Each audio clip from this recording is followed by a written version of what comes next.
स्वामी समर्थ. स्वामी कृपा ज्योतिष मध्ये मी भास्कराचार्य मंजुषा जोशी आपलं हार्दिक स्वागत करते. आज आपण जाणून घेत आहोत कुंभ राशीच्या जातकांना हा संपूर्ण ऑगस्ट महिना कसा राहणार आहे. या महिन्यामध्ये तुम्हाला कोणकोणत्या तक्रारी किंवा अडचणी जाणवणार आहेत, कुठल्या बाबतीमध्ये यश संपादन होणार आहे, याबाबतची आपण संपूर्ण माहिती जाणून घेत आहोत. चला तर मग माहितीला सुरुवात करूयात. सुरुवातीलाच आपणा सर्वांना विनंतीपूर्वक सांगू इच्छिते की आजचा हा व्हिडिओ अतिशय खास राहणार आहे तुमच्यासाठी. नक्की तुम्ही तो सुरुवातीपासून शेवटपर्यंत श्रवण करा. व्हिडिओ आवडला तर व्हिडिओला लाईक आणि शेअर करायलाही अजिबात विसरू नका. तुमची कुंभ रास आहे. कुंभ रास अतिशय बौद्धिक आणि प्रत्येक गोष्टीमध्ये विचारपूर्वक निर्णय घेणारी अशी तुमची कुंभ रास. परंतु सध्या तुम्ही 7.5 जात आहात आणि त्यात भर म्हणून शनिदेव आता वक्री झालेले आहेत. वक्री शनिदेव तुमच्यासाठी लाभदायकच आहेत हे समजून घेणं तितकंच गरजेचं आहे. शनिदेव जेव्हा वक्री होतात तेव्हा त्यांची जी चाल आहे, गती आहे ती अधिक मंद होत असते. त्यामुळे तुम्हाला 7.5 मध्ये होणारा ताण, त्रास या सगळ्या संकटातनं शनिदेव तुम्हाला मोठ्या प्रमाणात देणारा त्रास आता कमी करत आहेत.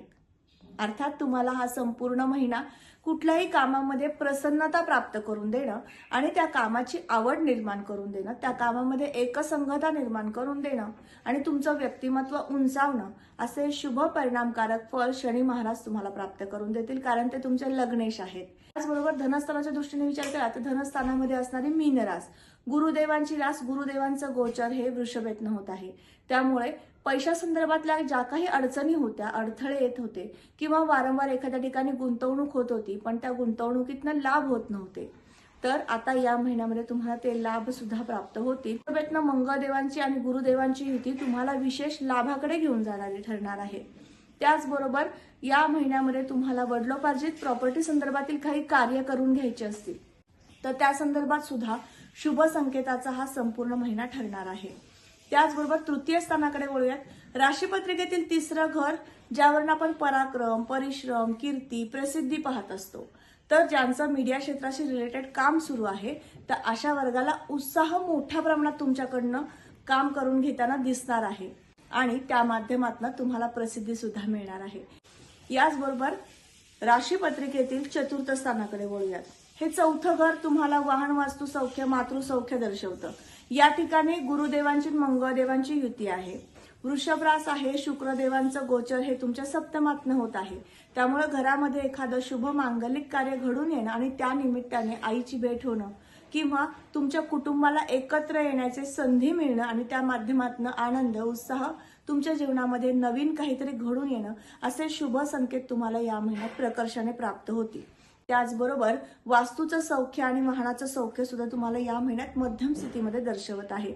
नवीन वास्तू घ्यायची आहे तर तुम्हाला त्यासाठी विशेष प्रयत्न मात्र करावे लागतील. परंतु रिसेलची वास्तू किंवा तुम्ही ज्या वास्तूमध्ये राहताय त्या वास्तूमधलं सौख्य प्राप्त करून देण्यासाठी उत्तम ग्रहस्थिती आहे. पत्रिकेतील 5व्या स्थानाकडे वळूयात. राशीपत्रिकेतील 5वं घर शिक्षण, संतती आणि प्रेमप्रणय दर्शवतं. शिक्षणाच्या दृष्टीने विचार केला तर या ठिकाणी असणारी बुधदेवांची रास आणि बुधदेवांचं गोचर तुमच्या राशीपत्रिकेतील 7म भावातनं होत आहे. त्यामुळे तुम्हाला मेडिकल क्षेत्रामधलं शिक्षण सुरू असेल तर तुम्हाला थोडा अभ्यासाचा ताण जाणवू शकतो किंवा अभ्यासामधली एकसंगता कमी होऊ शकते. यासाठी व्हिडिओच्या शेवटी मी काही उपाय सांगणार आहे, नक्की करून पहा. पण जे MS करतायत किंवा MBBS करतायत अशा विद्यार्थी वर्गाला मात्र हा संपूर्ण महिना उत्तम राहणार आहे, कारण मंगळदेव सुस्थितीमध्ये आहेत. ते तुम्हाला विशेष अभ्यासाची आवड निर्माण करून देतील. त्याचबरोबर एकसंगता सुद्धा प्राप्त करून देतील. याबरोबरच ज्यांचं कला क्षेत्रामधलं शिक्षण सुरू आहे त्या वर्गाला सुद्धा हा महिना मध्यम स्थितीमध्ये दर्शवतो. थोडासा अभ्यासाचा ताण जाणवू शकतो किंवा अभ्यास करण्याची गती कमी होऊ शकते किंवा एकसंगता कमी झाल्यामुळे तुम्हाला स्वतःलाच ते जाणवू शकतं की माझ्याकडनं तेवढा अभ्यास पूर्ण होत नाहीये. तर त्यासाठी विशेष उपाय सांगणार आहे. शिक्षणाबाबतीमध्ये तुम्ही सगळ्यांनी करा. ज्यांचं 1ली ते 10वी पर्यंत शिक्षण सुरू आहे अशा विद्यार्थी वर्ग, तर यांच्यासाठी हा संपूर्ण महिना आनंदाचा, उत्साहाचा म्हणता येईल. अभ्यासामध्ये तुम्ही हसत खेळत शिका असा जो प्रकार असतो तो तुमच्याकडनं वारंवार होत आहे आणि तो होणार आहे. विषय अवघड जात असेल किंवा समाजशास्त्र विषय अवघड जात असेल तर नक्कीच तुम्हाला हा संपूर्ण महिना त्या अभ्यासाकडे लक्ष द्या. तुमच्याकडनं अभ्यास उत्तम प्रकारचा घडून येईल. याचबरोबर संतती सौख्याच्या दृष्टीने विचार केला तर तुम्हाला या महिन्यामध्ये 24 तारखेपर्यंत तुमच्या संततीकडनं एखादी शुभ वार्ता करणी पडू शकते आणि त्या माध्यमातून तुम्ही आनंदित होणार आहात. याबरोबर प्रेम प्रणयाच्या दृष्टीने विचार केला तर हा महिना मध्यम स्थितीमध्ये आहे. तुमच्या प्रियकर किंवा प्रेयसी यांच्या जीवनामध्ये काहीतरी विशेष बदल घडून येतील किंवा ते जाणवतील, ते तुम्हाला प्रकर्षाने दिसतील आणि त्या माध्यमातून तुम्ही दोघेही आनंदित होणार आहात. एकमेकांना भरपूर वेळ देणार आहात. अशा पद्धतीने उत्तम ग्रहस्थिती आहे. राशीपत्रिकेतील 6ष्ठ स्थानाकडे वळूयात. 6वं घर आपल्याला खरेदी विक्रीचे व्यवसाय, कर्ज होईल का, कर्जापासून आपण बाहेर कधी पडू कर्जांमधनं, या सगळ्या गोष्टी दर्शवतं आणि त्याचबरोबर तुमचं आरोग्य कसं राहील हेही दर्शवतं.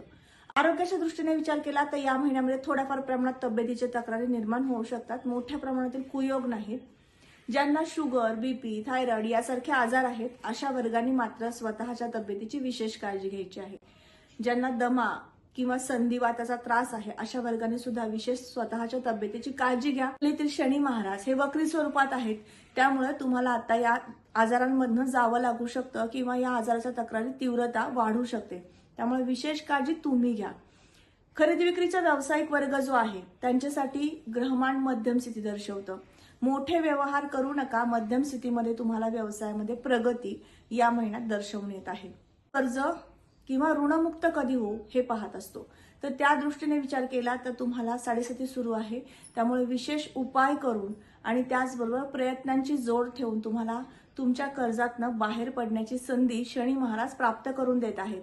अर्थात हा संपूर्ण महिना तुमच्या प्रयत्नांना यश येऊन तुम्हाला होणारं जे कर्ज आहे किंवा झालेलं जे कर्ज आहे त्या कर्जातनं बाहेर पडण्यासाठी मार्ग सापडून देण्यासाठी शनी महाराजांची विशेष कृपा. त्याचबरोबर 7म स्थानाकडे वळूयात. 7म स्थानावरून आपण जोडीदाराचं सौख्य पाहतो. वैवाहिक सौख्यासोबत विवाह होईल का हेही पाहत असतो. ज्यांना विवाह करायचा आहे त्यांच्या कुंडलीप्रमाणे विवाह योग सांगता येऊ शकतो, परंतु विवाहासाठी ग्रहमान अनुकूल आहे का हे पाहण्यासाठी गुरुदेवांची स्थिती पाहणं आवश्यक ठरतं. तुमच्या राशीला 4था गुरु सुरू आहे. 4थ्या गुरुमध्ये विवाह कार्य जर तुम्ही पाहण्यास सुरुवात केली तर त्यामध्ये थोडेसे अडथळे अडचणी या येत असतात. त्यामुळे विशेष तुम्हाला उपाय योजना करून विवाहाचं कार्य हे संपन्न करून घेता येऊ शकेल. त्याचबरोबर तुमच्या जोडीदाराची साथ सोबत सुद्धा तुम्हाला उत्तम मिळणार आहे. करिअरच्या दृष्टीने विचार करूयात. 9वं घर राशीपत्रिकेतील 9व्या घरावरून आपण करिअरला एक नवीन वळण मिळेल का, नवीन नोकरी प्राप्त होईल का या गोष्टी पाहत असतो. देवांची स्थिती पाहता शुक्रदेव हे सप्तमातनं गोचर करत आहेत. त्यामुळे या महिन्यामध्ये प्रमोशनचे चान्सेस उत्तम प्रकारचे आहेत. ज्यांना नोकरी आहे त्यांना प्रमोशनचे चान्सेस उत्तम प्रकारे आहेत. ज्यांना नोकरी नाही त्यांच्यासाठी नोकरीची संधी सुद्धा उपलब्ध होणार आहे, कारण शुक्रदेव हे तुमच्या सप्तमातनं गोचर करत आहेत. हे अत्यंत शुभ ग्रहमान तुम्हाला 24 तारखेपर्यंत प्राप्त होत आहे. याचबरोबर तुम्हाला नोकरीनिमित्त परदेशात परराज्यात जाण्याची संधी या महिन्यामध्ये वारंवार येऊ शकते किंवा त्या संधीच्या माध्यमातून तुम्हाला बाहेर देशामध्ये जाऊन कार्य करण्याचा किंवा नोकरी करण्याची संधी या महिन्यामध्ये नक्कीच प्राप्त होणार आहे. त्याचबरोबर दशमस्थानाकडे वळूयात. उद्योग व्यवसाय या दृष्टीने विचार केला तर तुमचा व्यवसाय स्थिरतेकडे नेण्यासाठी किंवा व्यवसायामध्ये मोठे यश प्राप्त करून घेण्यासाठी तुमच्याकडनं विशेष प्रयत्न या महिन्यात होतील. लाभस्थानाच्या दृष्टीने विचार करूयात. आर्थिक प्रगतीच्या दृष्टीने विचार केला तर गुरुदेवांची कृपा तुम्हाला या महिन्यात महिनाभर राहणार आहे. गुरुदेव चतुर्थातनं गोचर ज्यावेळेस करतात त्यावेळेस सर्व प्रकारची सुखे तुम्हाला उपलब्ध करून देत असतात. त्यामुळे विशेष कुठल्याही प्रकारची कार्य किंवा कामं हाती घेणं, त्यातनं लाभ प्राप्त होणं, आर्थिक संचयाकडे घेऊन जाणं असे शुभ संकेत तुम्हाला या संपूर्ण महिन्याभर आहेत. त्याचबरोबर खर्चाच्या दृष्टीने विचार केला तर हा महिना थोडासा खर्चिक राहू शकतो. या महिन्यात फिरण्यासाठी जाण्याचे योग मोठ्या प्रमाणात आहेत. बाहेर देशात बाहेर राज्यात जाण्याचे योग आहेत. पर्यटनाचे योग आहेत. त्या माध्यमातून तुमच्याकडनं पैसा खर्च होऊ शकतो. अर्थात तुम्हाला तो आनंद देणारा आहे. सहलीचे, तीर्थयात्रा, धार्मिक यात्रा करण्याचे सुद्धा शुभ संकेत आहेत. त्या माध्यमातून तुमच्याकडनं पैसा खर्च होऊ शकतो. याबरोबरच आता आपण उपासनेकडे वळूयात. उपासनेची जोड देऊयात. नक्कीच तुमच्या जीवनामध्ये महत्वपूर्ण कार्य अगदी उत्तमरित्या पूर्ण होतील. मग ती उपासना कोणती करायची आहे? शनिदेव सध्या वक्र स्वरूपात आहेत. त्यामुळे तुम्हाला मोठ्या प्रमाणातील कुयोग नाही, परंतु यश देण्यासाठी सुद्धा त्याची जी गती आहे ती शिथिल होत आहे, कमी होत आहे. तर ती गती प्राप्त व्हावी, आपल्याला प्रत्येक कार्यामध्ये यश मिळावं, यासाठी काय करायचं आहे? मारुतीरायाची उपासना करायची आहे. मारुती स्तोत्र वाचनात ठेवा, हनुमान चालीसा वाचनात ठेवा किंवा ओम शम शनेश्वराय नमः हा जप करा. या माध्यमातून तुम्ही शनिदेवांची कृपा प्राप्त करून घ्याल आणि तुमच्या जीवनामध्ये असणारी संकट, काळजी, चिंता या कमी करू शकाल आणि त्याबरोबर तुमची आर्थिक प्रगती सुद्धा करून घेणार आहात। शिक्षणामध्ये मोठे यश प्राप्त व्हावे आणि शिक्षणातलं कुठलंही जे कार्य शैक्षणिक क्षेत्रातले कुठलेही कार्य करणारा वर्ग आहे, शिक्षक वृंद आहे, यांना सुद्धा उत्तमरित्या तुमच्या ग्रहमानाची साथ लावावी यासाठी काय करायचं आहे, बुधदेवांची उपासना करायची आहे। अर्थात तुम्ही या संपूर्ण महिनाभर व्यंकटेश बालाजीची उपासना करा किंवा त्यांच्या मंदिरात जाऊन दर्शन करा। या माध्यमातून तुम्हाला आर्थिक प्रगती होणं, प्रमोशनचे चान्सेस वाढणं किंवा कामामध्ये एकाग्रता आणि गती प्राप्त होणं असे शुभ संकेत वारंवार प्राप्त होतील।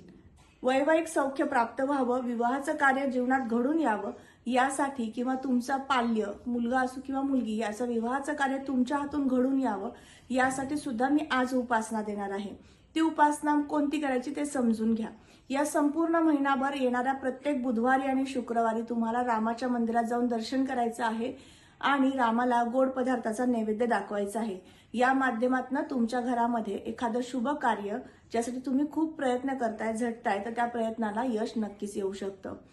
हा उपाय जे विवाह इच्छुक वधूवर आहेत त्यांनी केला तरी चालेल किंवा त्यांच्या पालकांनी केला तरी सुद्धा चालणार आहे। हा संपूर्ण महिना कुंभ राशीच्या जातकांना कसं राहणार आहे याबाबतची माहिती घेतली। तर हा महत्त्वपूर्ण व्हिडिओ तुम्हाला कसा वाटला नक्की कमेंट करून सांगा। कमेंटमध्ये श्री स्वामी समर्थ लिहिण्यास अजिबात विसरू नका। तुम्ही आपल्या चॅनलवर नवीन असाल नक्की चॅनलला सबस्क्राईब करा, बेल आयकॉनला क्लिक करा। तुमच्या दैनंदिन जीवनशैली व्यतीत करताना काही अडचणी आहेत, समस्या ज्यातून तुम्ही जाताय, मार्गदर्शनाची आवश्यकता तुम्हाला वाटतेय, नक्की मला संपर्क करा। माझा संपर्क क्रमांक मी या व्हिडिओच्या डिस्क्रिप्शन बॉक्समध्ये तसंच स्क्रीनवर सुद्धा शेअर करत आहे। पुन्हा भेटणारच आहे अशीच महत्त्वपूर्ण माहिती घेऊन। तोपर्यंत मी आपली रजा घेते। श्री स्वामी समर्थ, जय जय स्वामी समर्थ, रामकृष्ण हरी।